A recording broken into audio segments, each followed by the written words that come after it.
Salut tout le monde, salut Géo. Ouais, il y a du bruit, les chargeurs tournent, le haut-parleur est encore allumé. Il n'y a pas de temps, pas de temps. Je suis en train de bricoler. Je prépare une machine pour dimanche.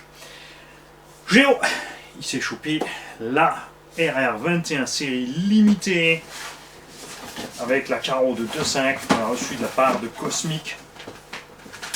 Il y a évidemment toutes les pièces d'origine dedans qu'on n'a pas utilisées, tige d'amorto plus longue, les biellettes foireuses à l'arrière, parce qu'il n'y a pas d'autre mot, et la petite carte avec le numéro de série, puisque tu as la 84 sur 100 de cette série limitée. On remercie bien sûr Obitech de nous avoir fait confiance sur ce coup-là, parce qu'ils n'étaient pas sûrs, évidemment, hein, comme on était plutôt en phase de se tirer dessus à vue. Ouais, ça arrive, hein, mais tu vois qu'à la fin, que la communication, tout fonctionne. C'est donc le kit haut de gamme, vaut 550 € à peu près. Dommage pour les biellettes, parce qu'on est quand même the spirit of excellence, avec des biellettes foireuses, et ça passe pas. On a aussi pas mal de jeux sur porte-fusée fusée arrière au niveau entre les roulements et la fusée elle-même.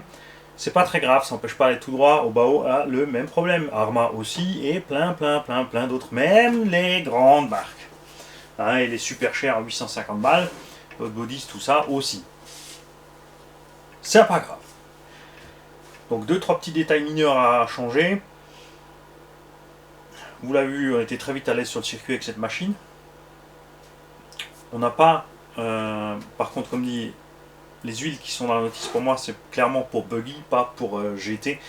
On n'est toujours pas aussi dur que ce qu'on roule en GT d'habitude. En GT, les mecs ils vont au centre 500 000, 1 million, 2 millions bloqués. À l'avant, ils vont à 300 000, 500 000, 1 million, 2 millions bloqués. Il y en a qui roulent avec 2 diffs bloqués. C'est comme ça. À l'arrière, évidemment, toujours tout détendu. Suspension, on a fait le setup conseillé. On a juste couché les amortos au max et on est content comme ça. Évidemment, pour les besoins de cette carrosserie, pour pas qu'elle se fasse renier par les roues, il était nécessaire de la monter assez haute, les suspensions butant avant d'aller bouffer la carreau sur les roues.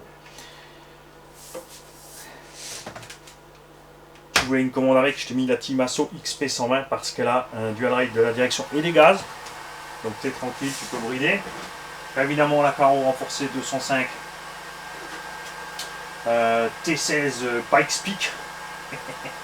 Avec les délires en sticker qu'on a reçu à Tonton aussi, sont d'excellente qualité. Tonton, est-ce que tu peux nous dire d'où viennent ces stickers, s'il te plaît? Ils tiennent méga bien et comme tu as pu le constater, même Rafou n'a pas réussi à les enlever. Ah ouais, c'est comme ça. Hein, ça roule en 4, en 6. Moi j'ai roulé essentiellement en 4. J'ai fait 2 packs en 6. Je me suis mieux marré en 6 qu'en 4, c'est vrai. On a fait 2-3 cartons avec. Ça arrive quand tu commences à attaquer. Aucun pilote ne te dira le contraire, et moi je suis pas pilote. Remplacer le pare-choc avant, il a tenu bon un moment, mais c'est toujours le même qu'à l'époque. En plus, c'est vrai que comme l'angle ne correspond pas du tout à ce véhicule, en fait, dû à la modification du châssis, ce pare-choc n'était pas du tout dans le bon sens, il pointait vers le bas. Pas très grave, parce que c'est vrai que ça limitait dans les virages un peu la bascule, ça frottait dessus, mais de ce même fait, il est resté accroché plus souvent aussi sur les vibreurs, et il nous a dit adios. À bord. Si déjà, comme c'est une édition spéciale, série limitée, on n'a pas les on a mis un Castle Mamba Monster, l'original, le vrai, le seul et l'unique, 2200 kW sans capteur, donc avec le vrai gros méchant rotor. Vous l'avez vu, le rendement est excellent. On a les perfs, on était sur le circuit avec des véhicules équipés 4S, 2800 kW, Obining G2 avec tout ce qu'il faut, même vitesse de pointe en 4S, sans quoi que ce soit, juste un pignon plus gros, parce qu'ils ont le 2008 plus de l'avance, on a mis 2200, on a mis un pignon 18 ou 19 là-dessus, et go. Par contre, autonomie, on n'est pas si loin. Ça c'est cool. Nos axes de caravan ne se sont pas bouffés. Hein, on a des traces d'utilisation évidemment dessus, mais donc on est très content avec le train roulant. Le cerveau SPT, vous avez vu à un moment on avait un bug de cerveau, parce qu'on avait mis trop de voltage sur le bec, tout simplement. Il est censé le tenir, mais c'était pas bon. On est redescendu avec le voltage, on est toujours suffisamment rapide et tout fonctionne bien. On a mis un petit palonnier de cerveau comme ça. Hein, ça vient de chez AliExpress, ça vaut 2-3 euros. Regarde comme c'est beau. Et oui, oui, tout à fait, ce sont ceux qui sont rebadgés autrement pour 10-15 euros. N'est-ce pas?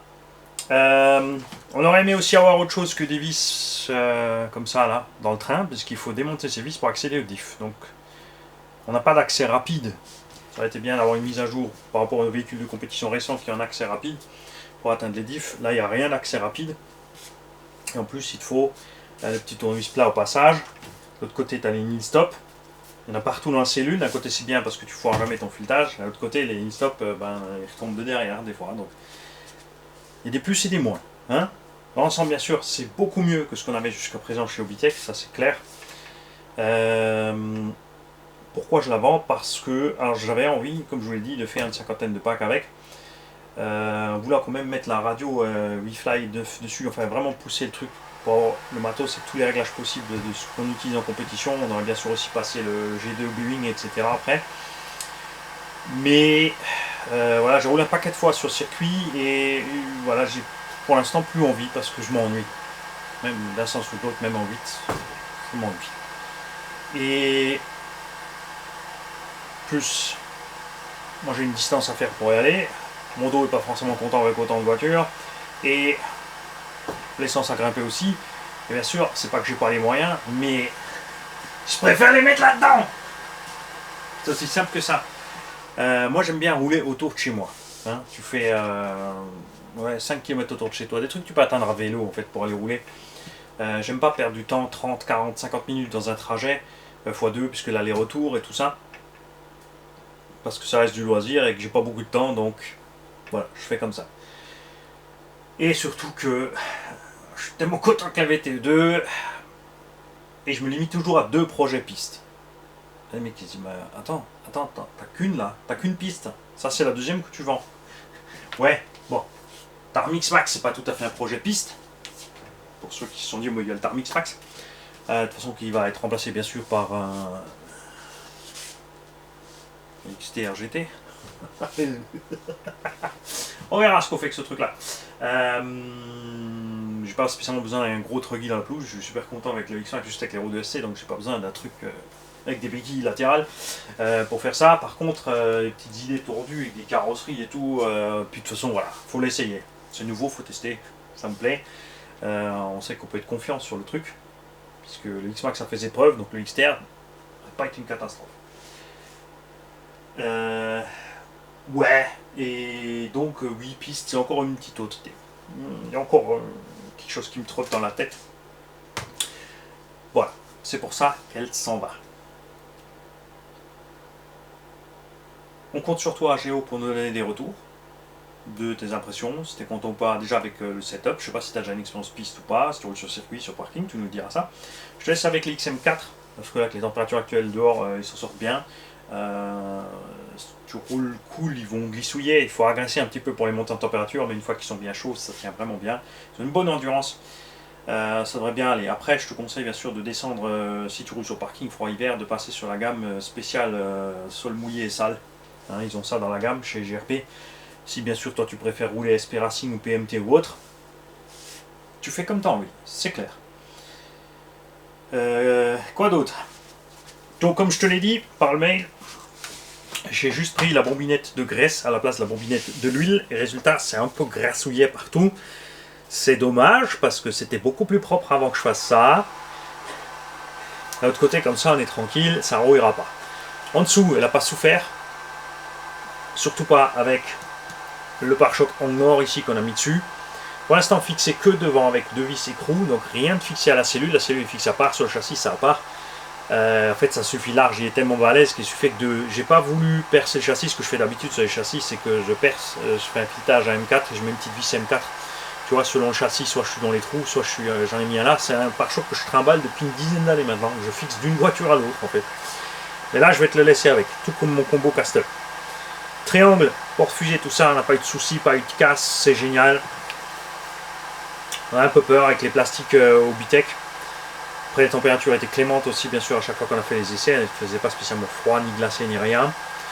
Toujours bémol pour moi cette boîte radio cet ensemble, vous avez vu chez Carson c'est résolu beaucoup plus simplement. On a le cerveau de ce sens, on a la boîte radio qui est sur le côté, et on peut monter le cache-pignon, du coup on est tranquille, même si c'est vrai que c'est couillon parce qu'il s'est ouvert de l'autre côté.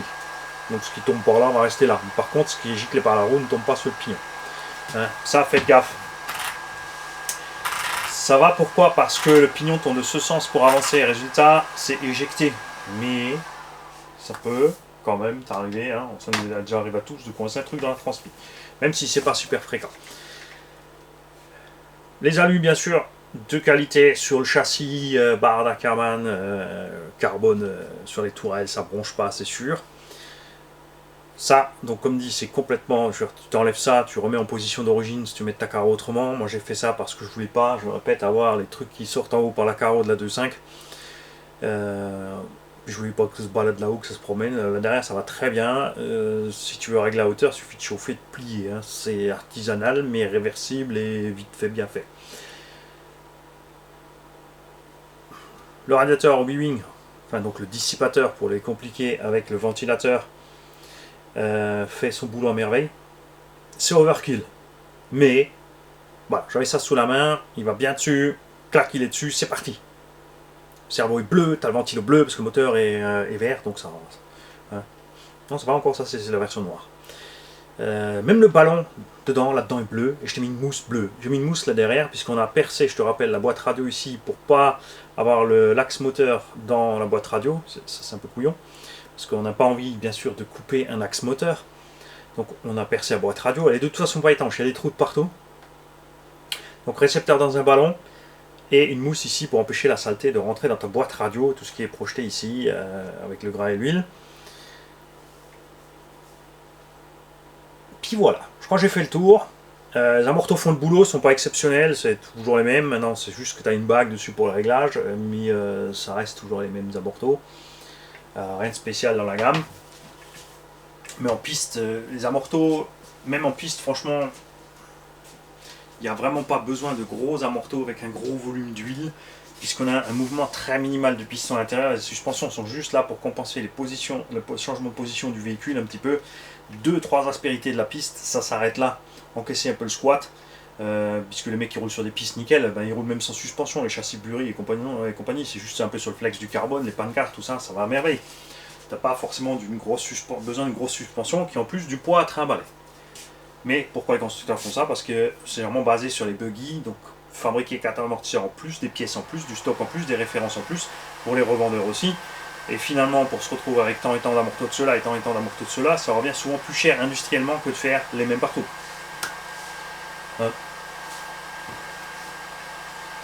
La visserie, on a vu qu'on avait pas toujours les empreintes bien faites dans les têtes de vis. On a quelques vis qu'on a remplacées parce que c'était même pas eu possible de mettre les outils dedans pour y aller.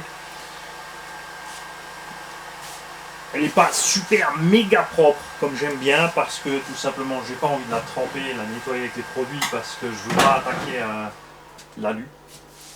Hein, parce qu'on a quand même des trucs du coloris sur les alus, notamment les espèces de nids d'abeilles carbone là, et ça m'embête parce que je me dis qu'avec le produit ça va morfler.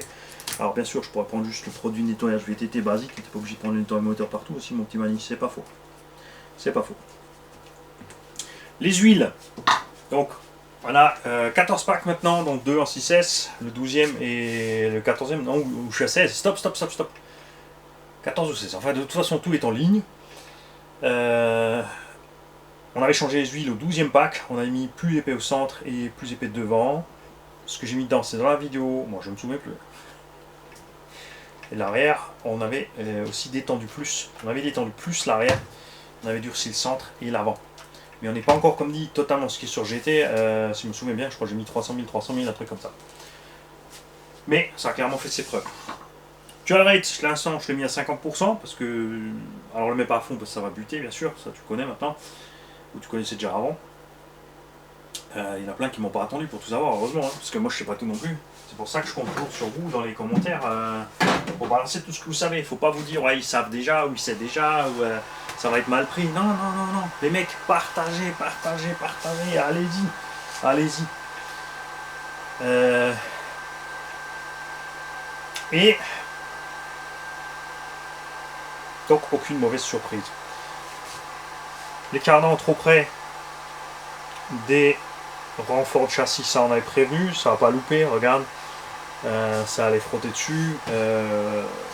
Après ça, Techno RC fait la même boulette. Ah, il a dit quelque chose contre Techno RC. Détendez-vous, détendez-vous. C'était un fait, ceux qui roulent Techno RC ont tous les traces de cardan sur le renfort. Ah, c'est pas la peine d'essayer de la faire. Je les ai vus en main. Voilà. C'est pas très grave, mais genre 2 mm, 3 mm de plus entre les pièces, ça fait pas de mal. Et la place est dispo. Bien sûr. Et on en veut toujours plus, c'est clair, on en veut toujours plus. J'ai oublié quelque chose? Non. Donc je vais t'emballer tout ça, et donc en EC5 comme tu voulais. La notice et tout est dans la boîte. Qui voilà.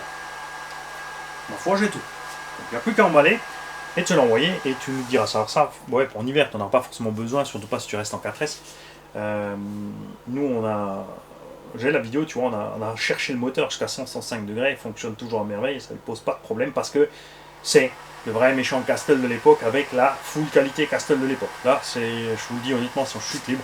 Les moteurs à capteur Castle là, ou Beaming ont des rotors de plus en plus petits, la colle est de moins en moins bien, enfin c'est moins en moins bien collé.